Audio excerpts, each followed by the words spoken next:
माझ्या सकाळची सुरुवात अशी प्रसन्नपणे देवपूजेने झाली. हॅलो, हाय, गुड मॉर्निंग. मी हर्षदा. आज आहे श्रावणातला तिसरा गुरुवार आणि मी पहिल्या गुरुवारी श्रावणातल्या त्या दिवशीपासून हा संकल्प घेतला होता. तुम्हाला मी सांगितलं सुद्धा होतं व्लॉगमध्ये. तर आज आहे तिसरावाला आणि खरंच जसं जसे गुरुवार कंप्लीट होतात तसं तसं जास्त मन एकाग्र होते आणि अध्यात्म नाही का आपल्याला कशात तरी जखडण्यात नाही ते कुठल्या तरी गोष्टीमधून मुक्त करण्याचं माध्यम आहे. तर त्यावेळेस रिअलाईज होतं की सांसारिक आणि आध्यात्मिकमध्ये किती डिफरन्स आहे. प्रत्येक वेळेस फक्त आपण जे सांसारिक गोष्टी मागतो ना त्याच महत्त्वाच्या नाही आहे. जे मानसिक आंतरिक सुख आहे ना ते सुद्धा इतकं महत्त्वाचं आहे.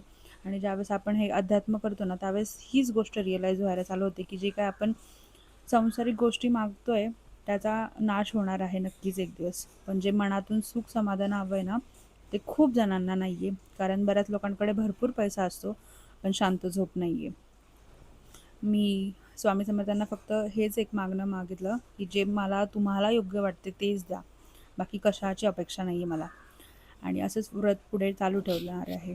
त्यानंतरनं माझी पाहता पाहता अर्बन क्लबची अपॉइंटमेंट आली होती.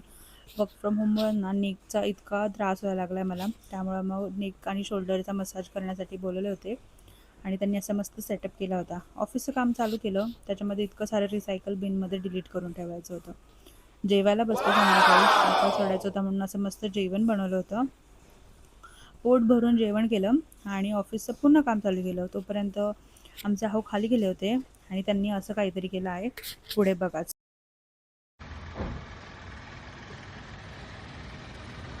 एकदम चकाचक अशी माझ्या नवऱ्या गाडी पूर्ण चकाचक धुतलेली आहे ॲक्च्युली. आणि त्यानंतर ना आता आम्ही CNG भरायला चाललेलो आहे.